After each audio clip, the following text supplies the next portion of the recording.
Good morning. We continue with our book, The Western Women's Reader, the remarkable writings of women who shaped the American West, spanning 300 years. We got cut short on the last one, so I'm going to pick up where we left off. Langdon soon, page 363. Langdon soon became disturbed about Katie. An observance celebrated by the band in early June was unquestionably her womanhood ceremony. The Indians had wanted to hold it earlier, but Langdon, cooperating with the local tourist business, set a later date and invited visitors.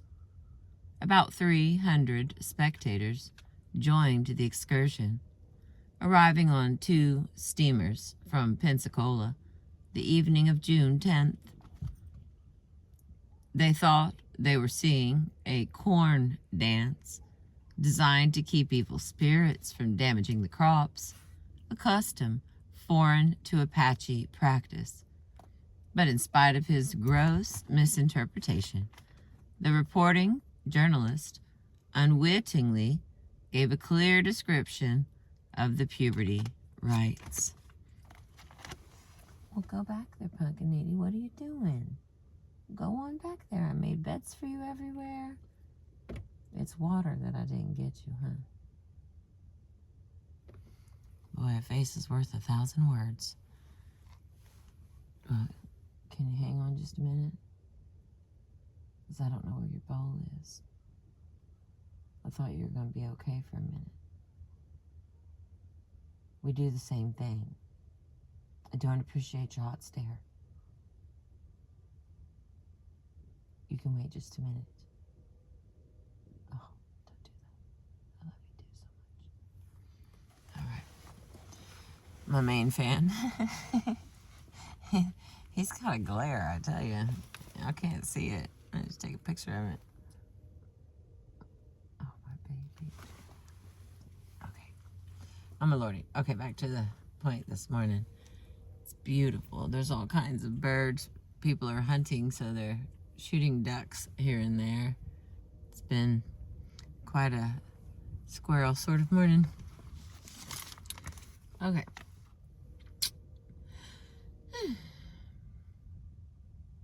But in spite of all his gross misinterpretations, the reporting journalist unwittingly gave a clear description of the puberty rites. The party arrived late and missed part of the ceremony. No mention was made of the ritual involving the girl. It is even possible that the Indians managed to carry it out in private. But the dance of the mountain spirits was clearly depicted.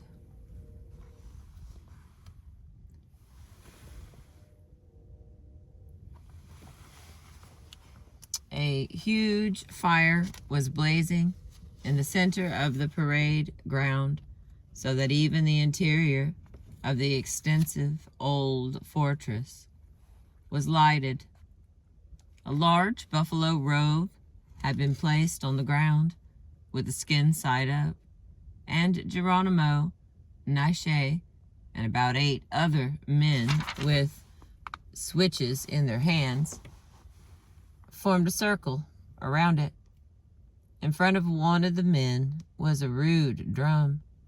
As the spectators waited, they were startled by a strange cry rising in unison from the women inside the fortress. A reverent imitation, if they had known it, of the cry of white painted woman when her son, child of the water, returned from slaying the monsters of Apache mythology. As the reporter described it, it was a peculiar cry, commencing very low and rising until it became very shrill, then dying away with a low, wailing sound. This was the signal for the men in the circle to begin a wild kind of chant, accompanied by a rhythmic beating on the hide and drum. Then 2 masked dancers appeared, wearing the ceremonial costumes and pronged headdresses of the mountain spirits, and performed the rite of worshiping the fire to the undiscerning spectators, a mimic warfare with the evil spirits. They were accompanied, as always, by a clown, whose actions were designed to create merriment, but who at the same time was supposed to be invested with curative power, capital P, power. After about 2 hours, the visitors returned to the city, but the Indians continued through the night. To the spectators, it had been an entertaining exhibition of savage customs. In actuality, it can be seen as a moving revelation of the Apache spirit. Circumscribed as they were, these prisoners, far from their mountains and facing an unknown future, living in a grim old fortress on a narrow strip of sand, with the sea closing them in, they were still true to their ancient faith.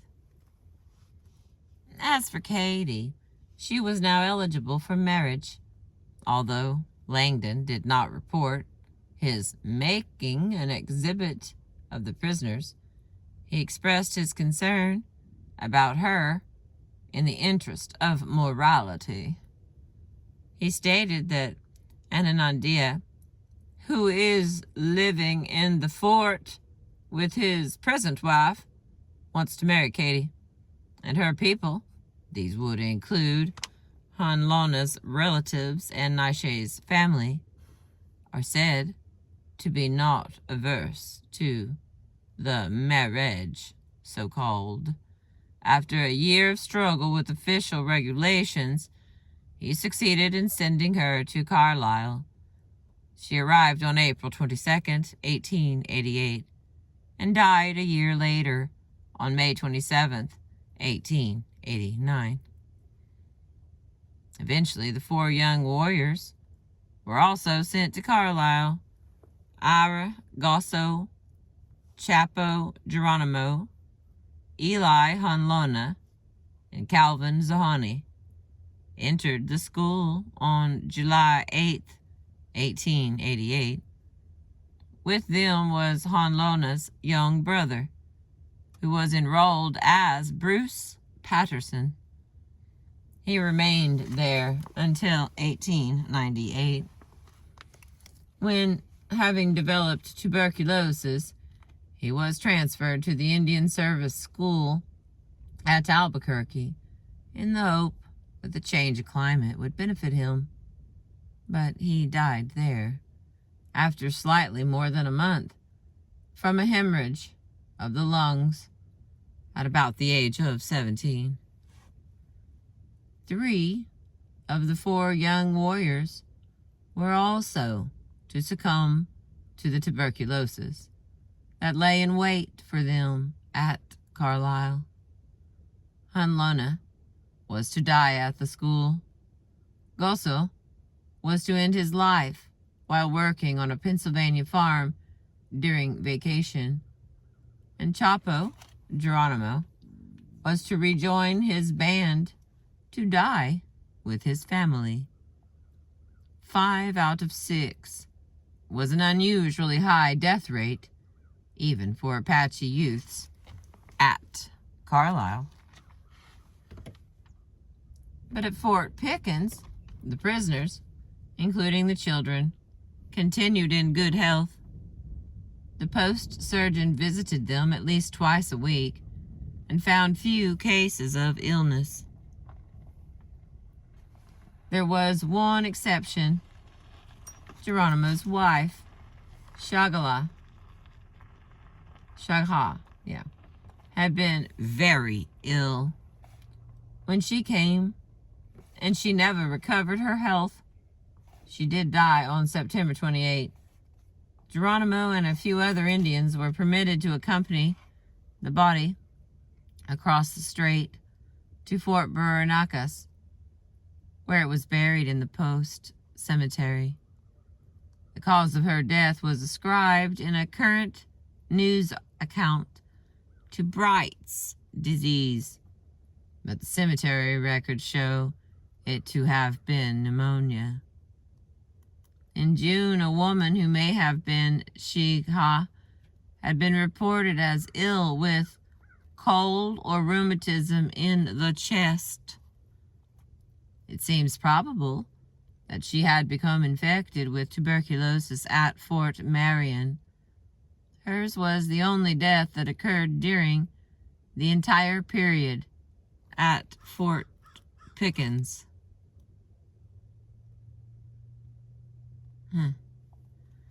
Pause there for just a second.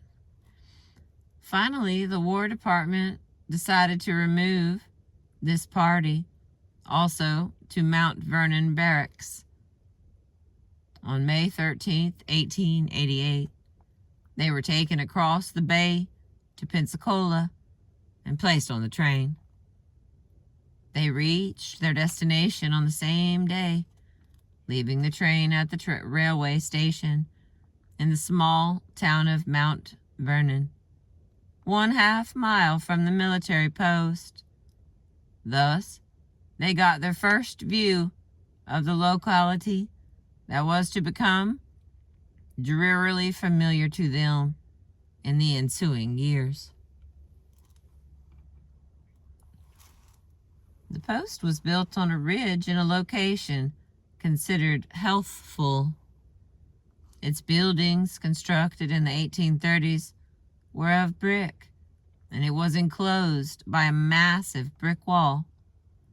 The military reservation of 2,160 acres and the surrounding land were covered with small pine timbers growing on sand ridges, interdispersed with low-lying swales and swamps.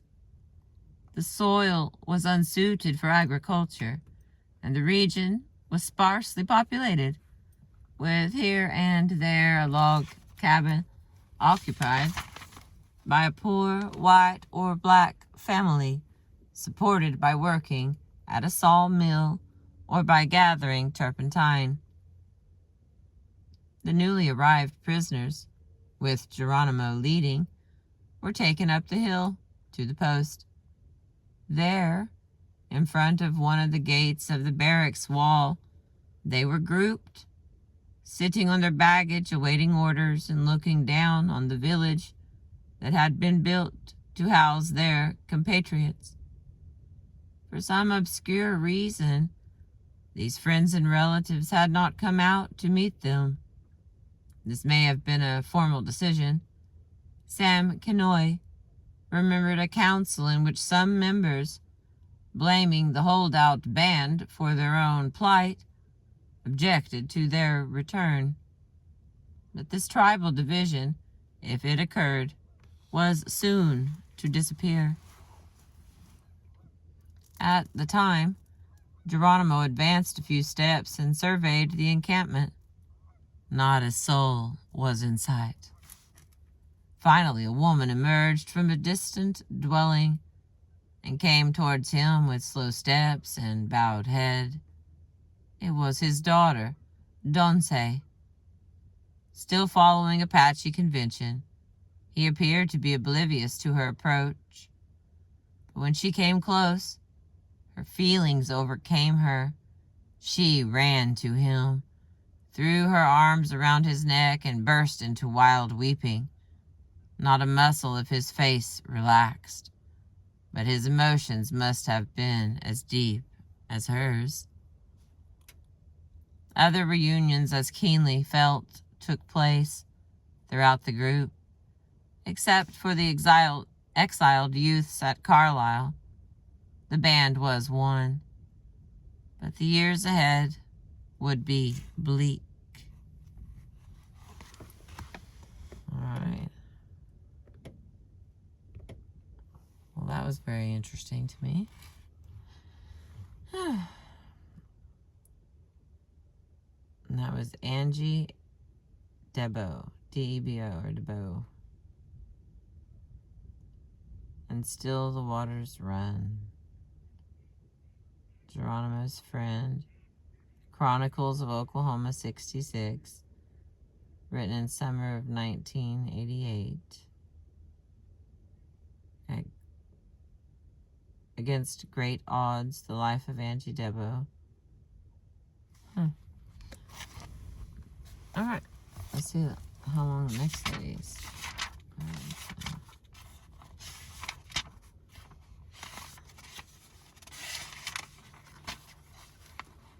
Alright, there's quite a few pages here, my friends.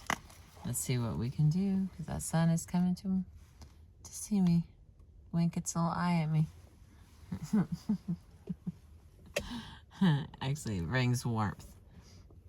Right before the sun comes up, the winds kick around. So the whole thing, there's the winds picking up at the same time as the sun is coming up, and it has a real, pitch black effect. I hope you get out and watch the sunrise and have your own way of appreciating it. I have to use mine. Alright, hang on. Alright, stay with me, buddy. Come on, don't lose me now. There we go. Alright, our next lady here is Dorothy Johnson. She was born in 1905 and lived till 1984. Dorothy Johnson was born in McGregor, Iowa in 1905. And when she was 4, the family moved west to Montana and eventually settled in the town of Whitefish, which was still being hacked out of the woods in an age when few young women received much education. Johnson graduated from Montana State University in 1928. And with a degree in English, she took a series of secretarial jobs in Okanagan, Washington, and in Menasha, Wisconsin. She moved to New York, where an emerging publishing industry provided work for talented young women, like Willa Cather, who had been managing editor of McClure's. Johnson became executive editor of a magazine called Woman. In 1930, Johnson's first short stories appeared in the Saturday Evening Post. In 1949, Cosmopolitan published The Man Who Shot Liberty Valance. In the following year, Collier's published A Man Called Horse. What came to be called The Western was immediately popular.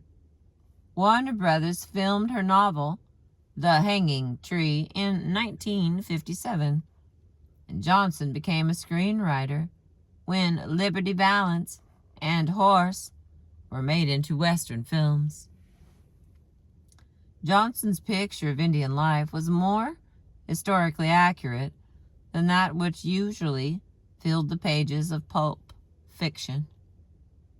She wrote Indian Country, 1953, and Buffalo Woman, 1977, and in 1969 she wrote a full biography of the Sioux chief, Sitting Bull, warrior for a lost nation.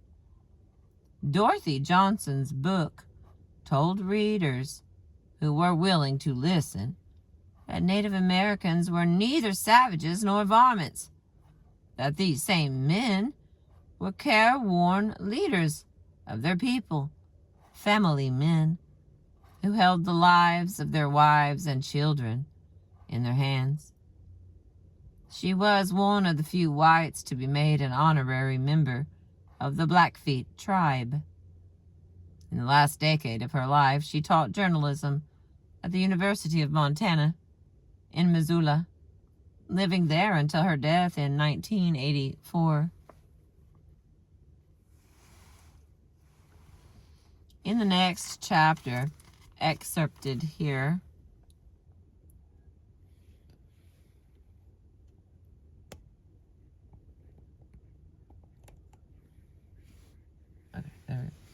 in the chapter excerpted here, Johnson describes the intervention of Mrs. Catherine Weldon on behalf of the Sioux, who were defeated, cheated, and sometimes hungry.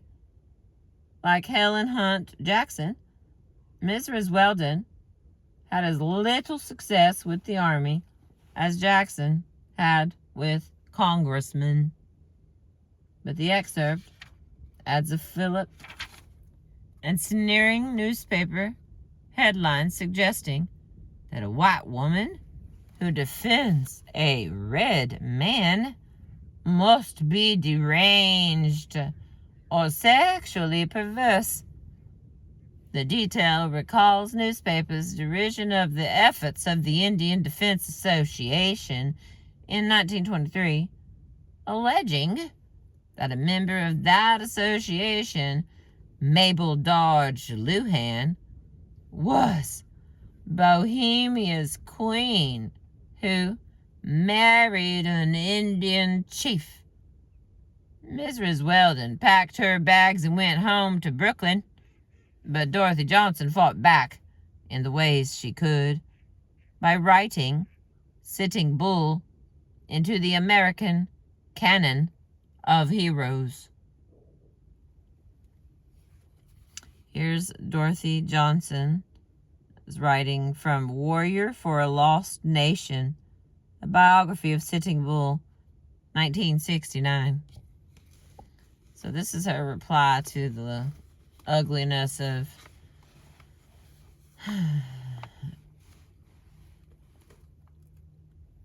all right. She loves Sitting Bull. Buffalo Bill, Colonel William F. Cody, an inspired showman who never missed a chance to make his traveling Wild West show exciting. Buffalo Bill's Wild West packed 'em in with the attractions that kept audiences bug-eyed throughout the colorful action and left them hoarse from yelling and sore-handed from clapping. What could be more attractive to these city audiences than a good look at the nation's most talked about, feared, and hated Indian chief, Sitting Bull? So in the spring of 1885, Buffalo Bill's show manager, Major John M. Burke, traveled to the Sioux Reservation to call on Sitting Bull. Burke had a proposition to present and a contract to be signed.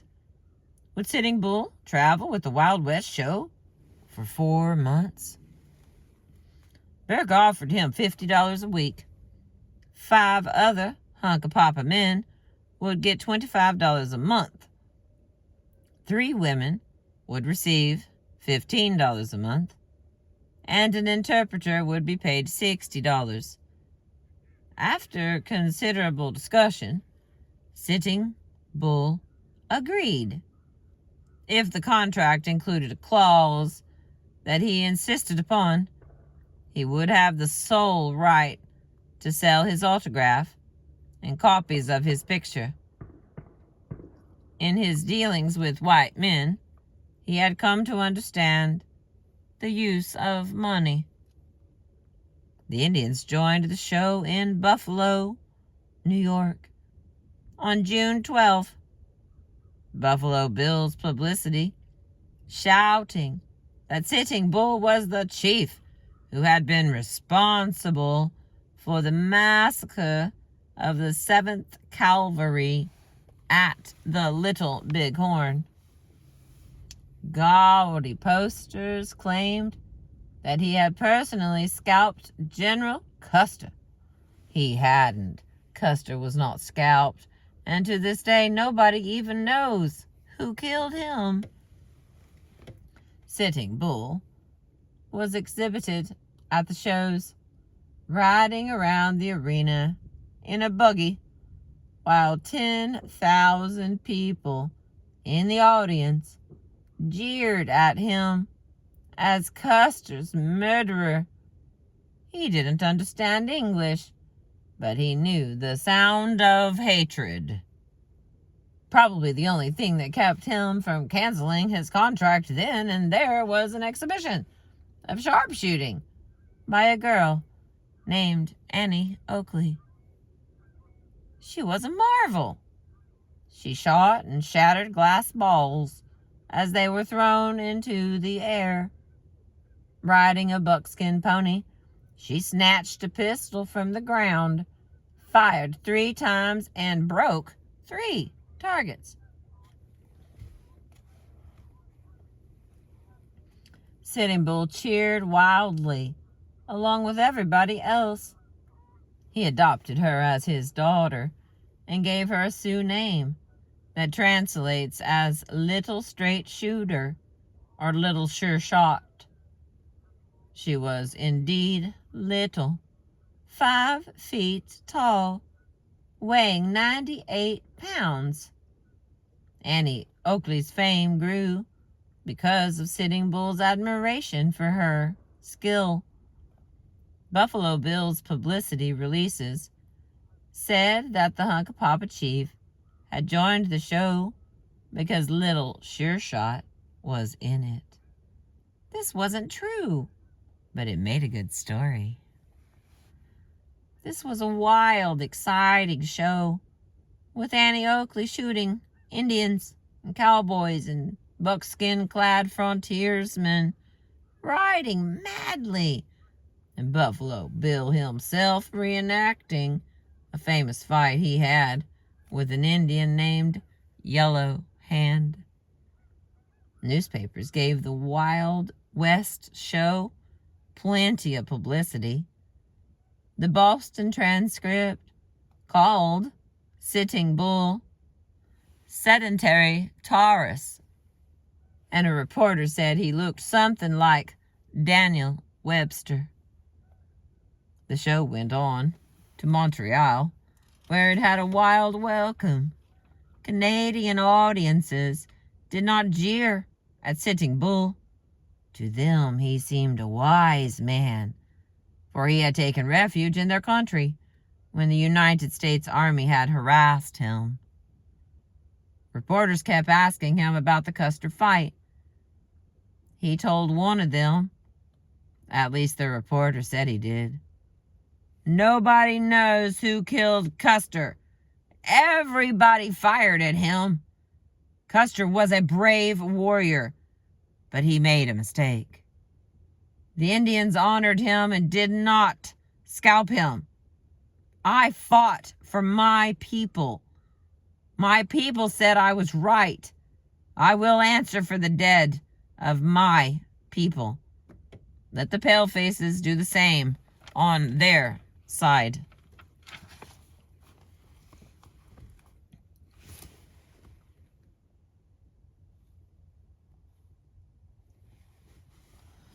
The Canadians bought thousands of photographs showing Sitting Bull and Buffalo Bill standing together. The show moved to Detroit, then to Saginaw, then to Columbus. It closed in St. Louis on October 11th, and Sitting Bull and his party returned to their agency at Standing Rock. With them went a gift to Sitting Bull from Buffalo Bill, a gray circus horse trained to do tricks. 2 years after that tour, Buffalo Bill Cody took his show to England. Twice, by royal command, he put on a special performance for Queen Victoria and her family.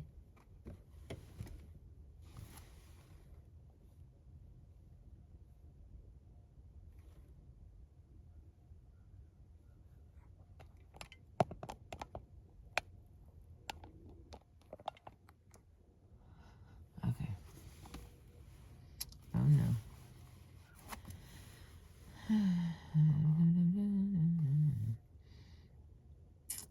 2 years after the tour, Buffalo Bill Cody took his show to England twice by royal command. He put on a special performance for Queen Victoria and her family, but Sitting Bull was not there. He refused Buffalo Bill's invitation, saying, "It is bad for me to parade around awakening the hatred of white men. I am needed here. There is more talk of taking our lands away from us." Major McLaughlin's wife was half Sioux. She yearned to go to England, but if Sitting Bull did not go, nobody from the agency could go. So Sitting Bull's refusal irritated McLaughlin, like everything else the old chief did. They remembered sadly the great buffalo hunts, the hard riding, the straight shooting, the excitement and triumph of the chase. There were no buffalo herds anymore. The last big hunt had been had in 1883. Now there was only beef from the steers driven in by white contractors. And compared to the rich flavor of buffalo meat, beef was not very good. But on beef ration day, when cowboys drove the steers in, the Indians tried to recapture some of the delight of the old-time hunt by chasing the long-horned cattle on horseback and killing them as they had once killed buffalo. The Indian Bureau prohibited even this. One of the commissions that came out to investigate the Sioux problem had described this chase as a disgrace to our civilization and said it would perpetuate in a savage beast all the cruel and wicked propensities of his nature. After that, steers were slaughtered one at a time. The Sioux, even defeated, cheated, and sometimes hungry, continued to be a great problem for everybody else. White settlers kept looking jealously at their big reservation. Those lazy loafers are living off the government, and they're not using that land. Why shouldn't we have it? In the West, there were plenty of people who hated the Indians. In the East, there were vociferous, organized, powerful groups who loved them from a safe distance and constantly gave advice to Congress through paid lobbyists on how to handle them. These Indian friends, otherwise known as frenemies, have been moved by Helen Hunt Jackson's book, A Century of Dishonor. They didn't agree among themselves on what should be done for the Indians.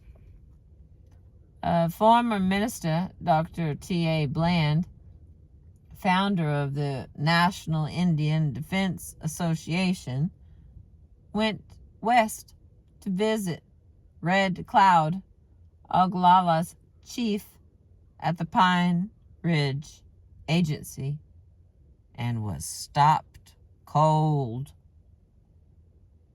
The agent there, V.T. McGillicuddy, was a good man for his job, but very strict.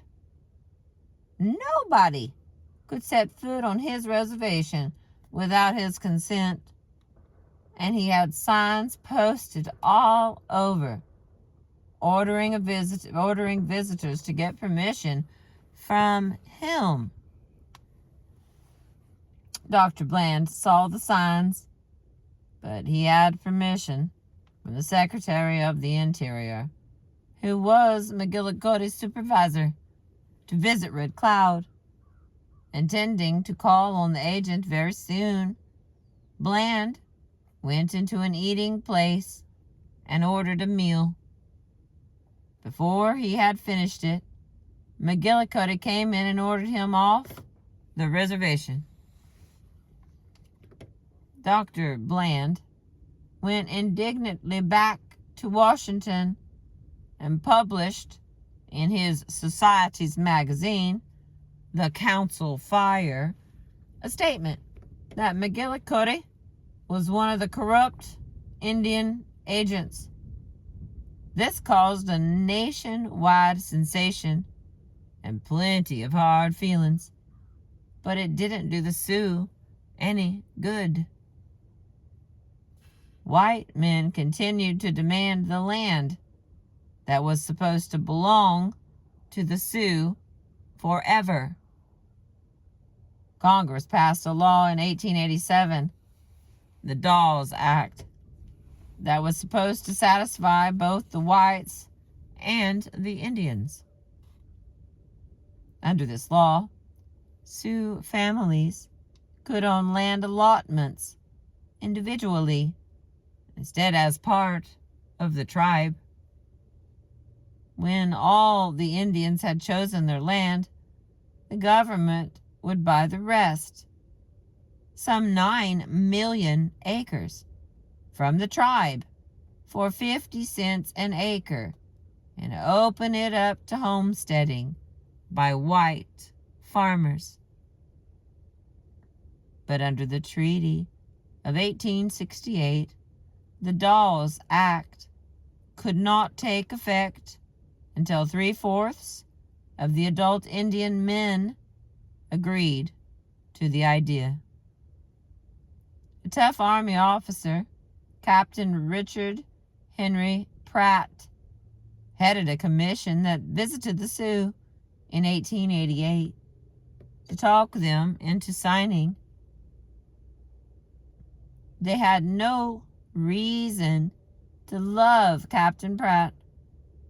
He was head of the Carlisle Indian School in far-away Pennsylvania, where many of the frightened, homesick Indian children had been sent to be educated and civilized.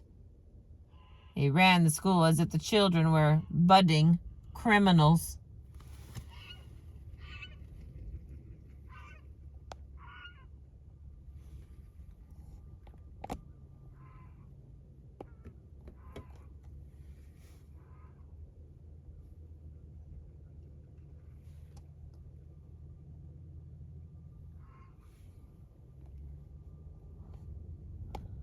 Sun is bright. Let's try that. Alright. May not be great friends, but at least it's clear. How's that? Alright, where was I? He ran the school as if the children were budding criminals. Pratt's commission argued for days with the Sioux. 4 of the tame chiefs, appointed by Agent McLaughlin, would have signed the agreement, but Sitting Bull used his considerable eloquence and lined them up firmly against it. McLaughlin was furious. He was used to having those tame chiefs do just what he told them to do. Captain Pratt was furious too. He made threats. He even recommended that the Sioux beef ration be stopped so the Indians would have to eat salt pork, which he knew they hated. Thus they would be starved into submission. One former Indian agent commented sarcastically that the government might as well issue arsenic instead and get the poisoning process finished with decent expedition. Pratt's commission failed utterly, thanks to the stubbornness and arguments of Sitting Bull. Soon after this, Sitting Bull went with a delegation of Indians to Washington, D.C. to see the Secretary of the Interior. He got the offer for the land increased to $1.25 an acre, but he still did not want to sell it. The following year, General Crook brought another land commission to the Sioux Reservation, and Sitting Bull blocked the sale again for a while. Then it was up to McLaughlin to make the Indians agree, somehow. And if he failed, he would look like an incompetent to these important men sent out by the federal government. McLaughlin persuaded the tame chiefs by meeting with them secretly. Like politicians do. I gotta have extra opinion on this, because it's my book and I read. I know all these fucking...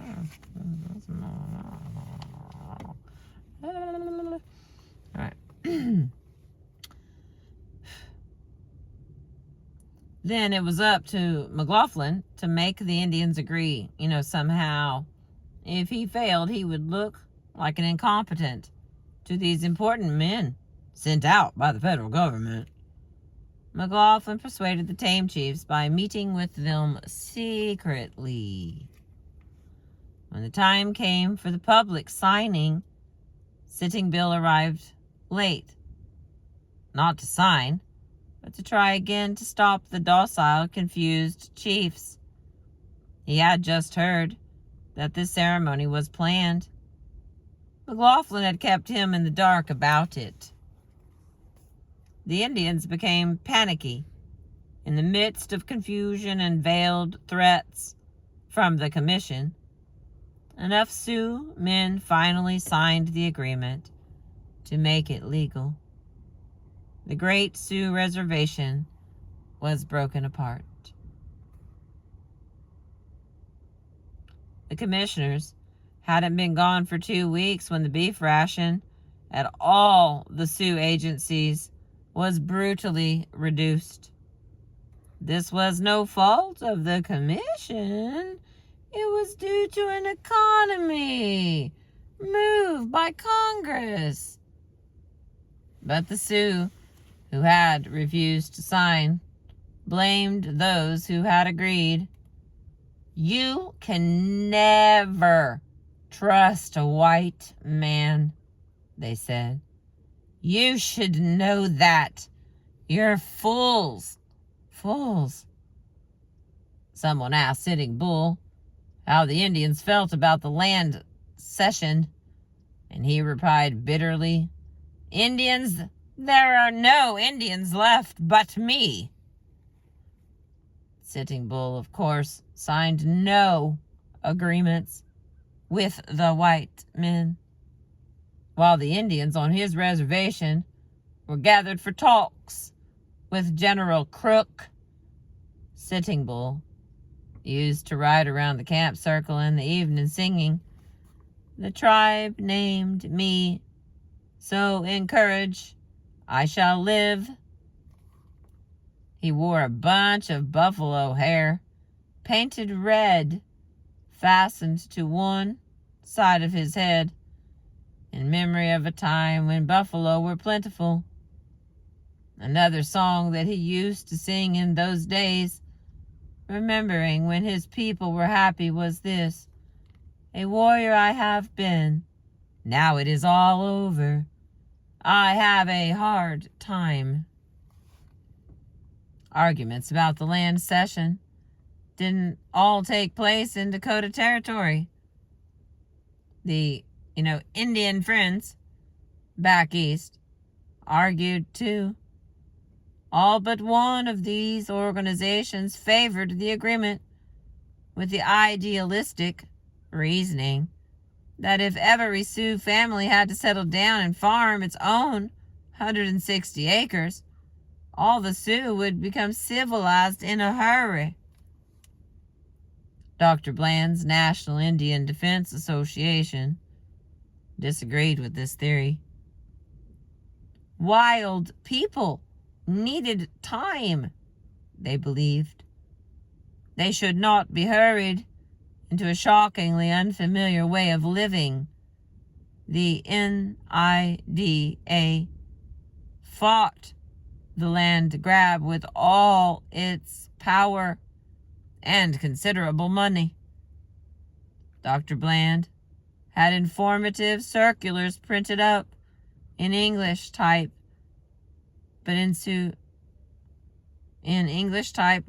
Sioux language, and distributed to every Sioux family. Most of them knew somebody who could figure out what the printed matter said. He wrote letters to Red Cloud and other Sioux chiefs, and in the spring of 1889, he sent out a crusading woman, Mrs. Catherine Weldon, to help the Sioux chiefs hold out against the blandishments of the commission. Mrs. Weldon was a wealthy widow, zealous and determined. She was an artist, and the reason she gave publicly for making the trip was that she wanted to paint a portrait of the famous Sitting Bull.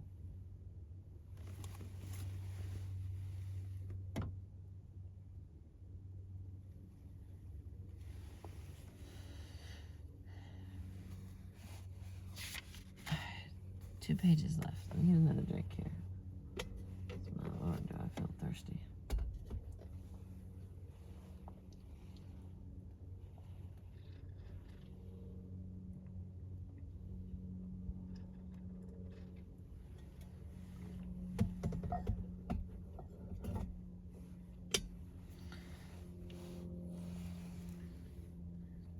All right, we continue. We're on page 374. Thank you for being with me. I appreciate you. She reached Dakota Territory. Then she ran into bureaucratic interference.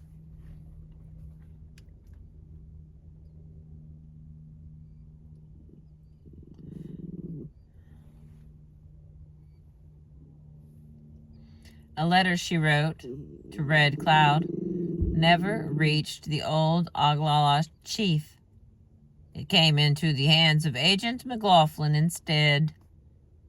She wrote to Sitting Bull, and he answered with a letter that he entrusted to an Indian messenger, but Mrs. Weldon never received that answer.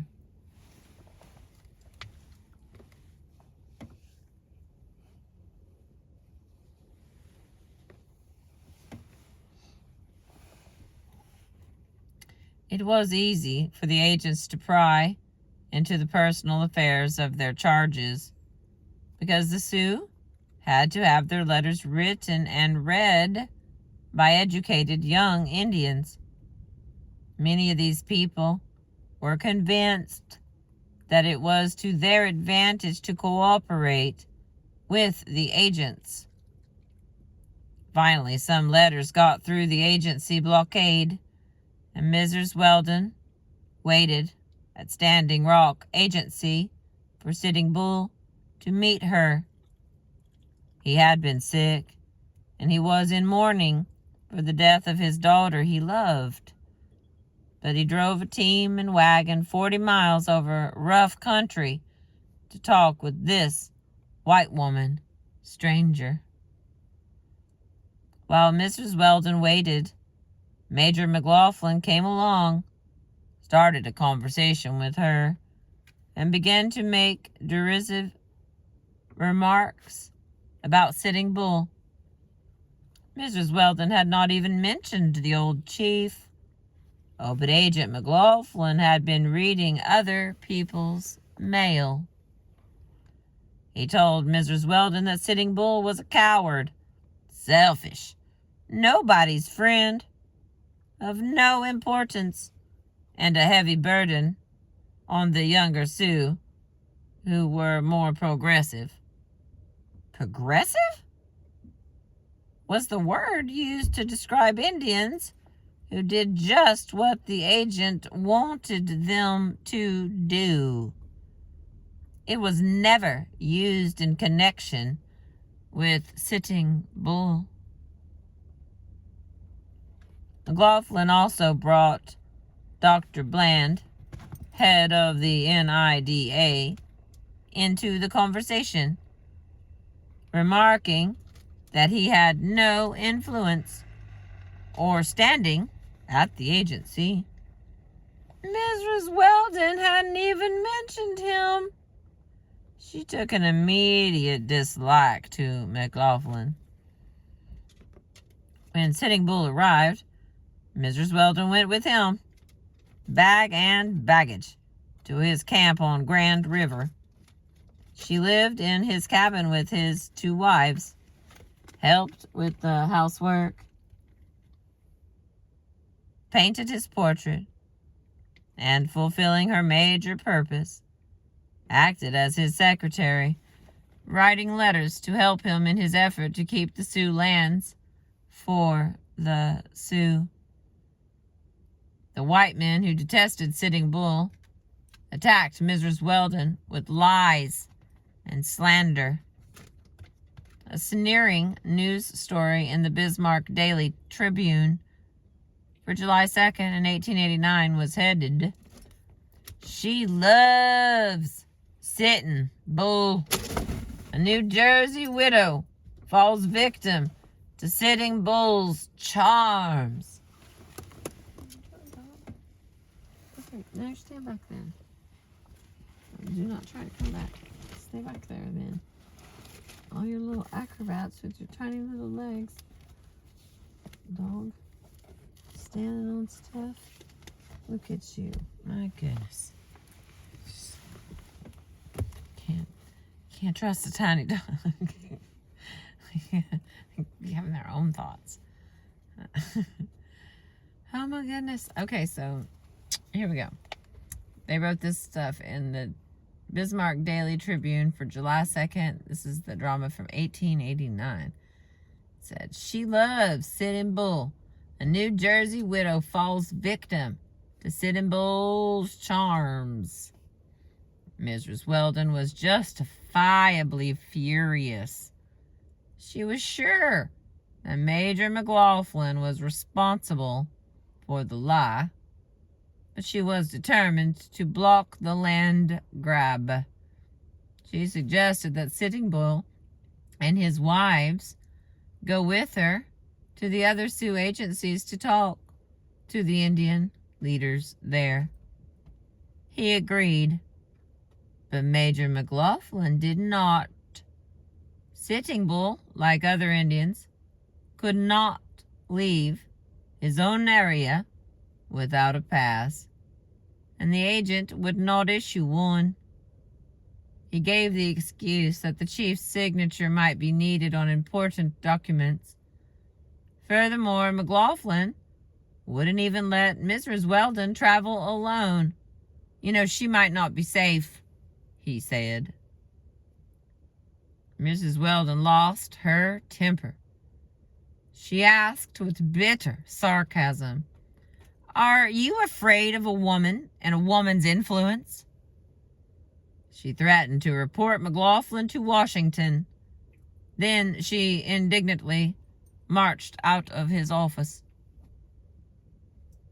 Sitting Bull came to the agency, although Mrs. Weldon had sent him a message warning him not to do so. The chief was angry. He tried to see the agent, but McLaughlin would not talk to him.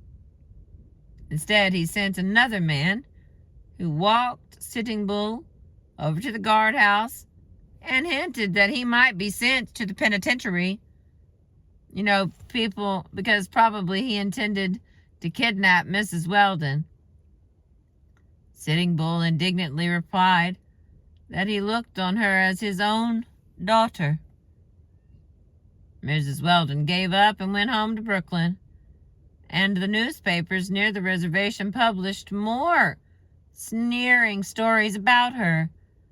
The land cession went through, but she was not yet defeated. The following April, she wrote an apology to McLaughlin.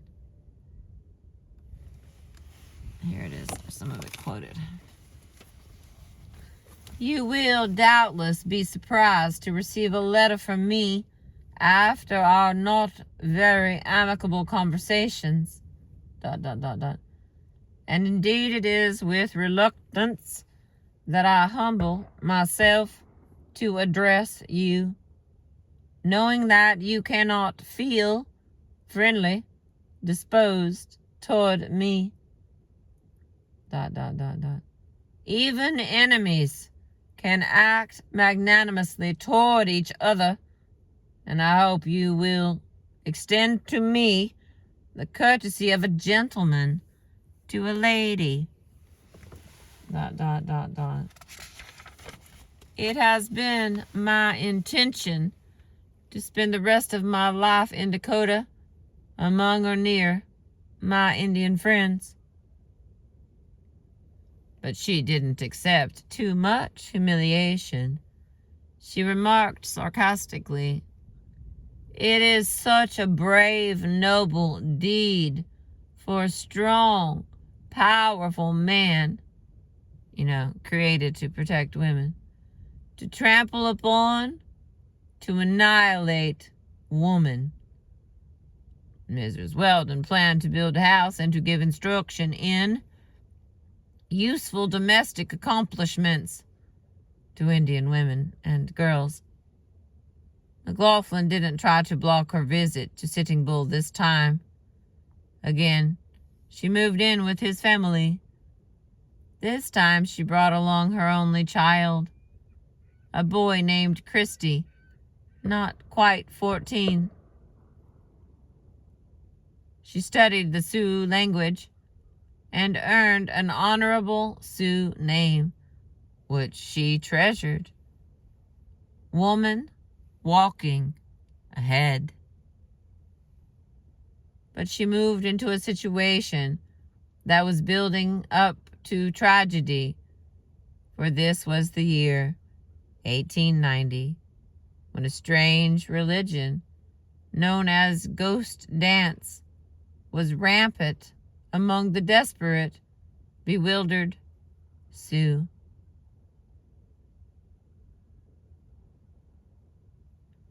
And that is the end of that writing, page 376.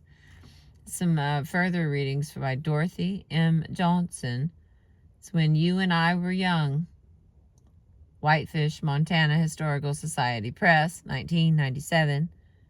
And Jody Alter, Dorothy Johnson, Boise State University Press, 1980. Well, wow, and wow.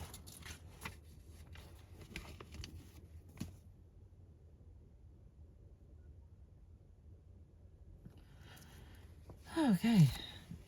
Let's see if I can squeeze this book I've been reading in here. So you can Western Women's Reader.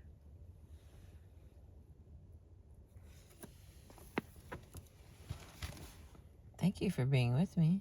I appreciate you. I will continue as soon as I can. Delphine Redshirt